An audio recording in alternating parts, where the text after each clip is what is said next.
ne qəşəng maşındır. Sürmək istəyirsən? Doğrudan? Əlbəttə. Sənlik deyil, mexanikadır. Amma oturub kodlamaq olar. Kodlamamış muftanı bas. Rednoy 6 silindir. 2.5 ya 2.8. Özüm deyərəm.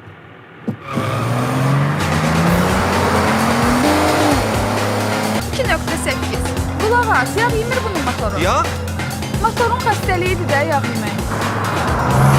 Yavaş, yavaş, yavaş, yavaş. Hikmətə göstərərsən. Nə hikmət? Amortizatoru deyirəm. Sən necə belə razvandan sürürsən, nə bunu?